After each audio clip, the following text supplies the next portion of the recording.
show you how to forage for and prepare stinging nettles. Now you might be wondering why anybody would want to eat stinging nettles. They sting, they hurt when they're raw, but once they're cooked they don't sting at all, and they're actually amazingly good for you, and they taste like spinach. I looked up the nutritional information for nettles. For a 100-gram serving, they only have 42 calories, 28% fiber, 5% protein, 40% vitamin A, 48% calcium, 9% iron, and other vitamins and minerals. It's actually a very healthy food.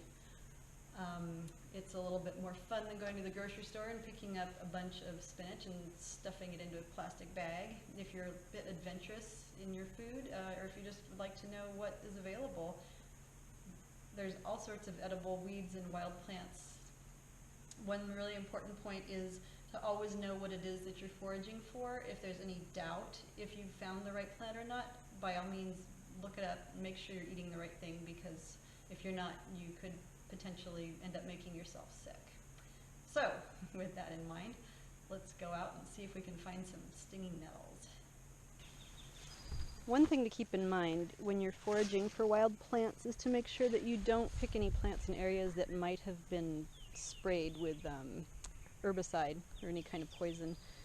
So just make sure that you are foraging somewhere that you're really familiar with the spraying habits there. Now, one thing that's really important is to wear long pants, long sleeves shirt. Don't touch anything, because you'll be sorry if you do. Got my gloves. These, it's about the beginning of May right now, so these are in pretty good shape.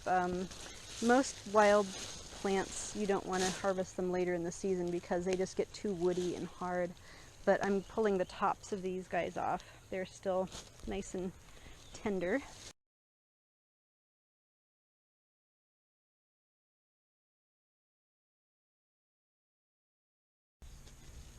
All right, so we've got our nettles, and I am putting on these latex gloves to avoid getting stung. We still need to rinse them and cut them up before we can put them in boiling water or a saute pan, at which point they won't sting anymore, but up until then they still are very stingy. So the next thing we want to do is wash them off. So I put them in water, and I'm just sort of rinsing them and swishing them around in the water, pulling out any pieces of grass or debris that I find. These are really clean. I don't see any dirt or grit in the bottom of the bowl. If I did, I would go ahead and dump this water out and rinse them again and repeat that until I didn't have any dirt or cloudy water.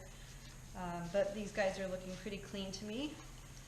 And I do want to point out to make sure whenever you forage for wild food to always make sure that you are eating the right plant, because you don't want to get sick. You don't want to poison yourself. This is the stinging nettle. This is really common in the Midwest. Have a good look at it. You can see the way that the leaves are variegated. There's 2 leaves that come off of each side of this. If you're in any doubt at all, look it up. So, all right, here we go. Our next step is to cut up the nettles. I'm going to, rather than using a cutting board and a knife, I'm going to go ahead and cut these with kitchen scissors today. Works either way. Just going to be a little bit easier to use the scissors. I'm going to cut off the stems just because I mostly want the leaves, so I'm just going to go ahead and cut my stems off. And then I'm going to cut these into slivers like so.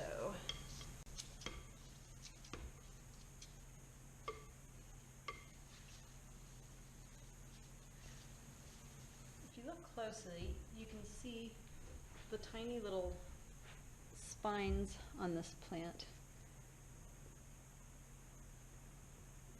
Those are what have the poison in them, that if they poke you, it gets under your skin, and it only hurts for about 5 minutes or so. It's not like a poison ivy, but it's a very unpleasant sensation.